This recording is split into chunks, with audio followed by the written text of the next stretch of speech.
Hello. കുറേ നാളായി ഞാൻ വീഡിയോസ് കാര്യങ്ങളൊക്കെ ചെയ്തിട്ട്. അപ്പോൾ ഇത്തിരി തിരക്കും കാര്യങ്ങളൊക്കെ ആയതുകൊണ്ട് എനിക്ക് വീഡിയോ ചെയ്യാൻ പറ്റിയിട്ടുണ്ടായിരുന്നില്ല. അപ്പോൾ ഇന്നിപ്പോൾ ഞാനൊരു ലിപ്സ്റ്റിക്കിൻ്റെ റിവ്യൂ ആയിട്ട് തന്നെയാണ് വന്നേക്കുന്നത്. മാറ്റ് ലുക്ക് ബ്രാൻഡിൻ്റെ പവർ ലാസ്റ്റ് ലിപ്സ്റ്റെയിൻ ക്രയോണിൻ്റെ റിവ്യൂ ആണ് ഇന്ന് ചെയ്യുന്നത്.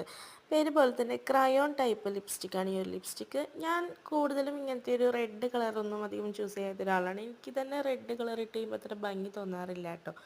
അപ്പോൾ അപ്പോൾ ഞാൻ എൻ്റെ വേറൊരു ഫ്രണ്ടിൻ്റെ കയ്യിൽ കണ്ടിട്ടാണ് ഞാൻ ഈ ഒരു ലിപ്സ്റ്റിക്ക് വാങ്ങിക്കുന്നത്. ലിപ്സ്റ്റിക്കിൻ്റെ ഷെയ്ഡ് റോസി റെഡാണ് ലിപ്സ്റ്റിക്കിൻ്റെ ഷെയ്ഡ്. ഈ ഒരു പാലറ്റിൽ ഈ ഒരു ഇതിൽ നമുക്ക് 12 ഷെയ്ഡ്സാണ് അവൈലബിൾ ആയിട്ടുള്ളത്. ഞാൻ ആകെ ഈ ഒരു കളർ മാത്രമേ വാങ്ങിച്ചിട്ടുള്ളൂ. അപ്പോൾ നമുക്ക് ഒരു എന്താ പറയുക മാറ്റ് ഫിനിഷ് ലുക്ക് നൽകുന്നു. അതുപോലെ തന്നെ ലോങ് ലാസ്റ്റ് ചെയ്യുന്ന ഒരു ലിപ്സ്റ്റിക്കാണ്. വാട്ടർ പ്രൂഫ് ആയിട്ടുള്ള ലിപ്സ്റ്റിക്ക് തന്നെയാണ് കേട്ടോ ഈ ഒരു ലിപ്സ്റ്റിക്ക്.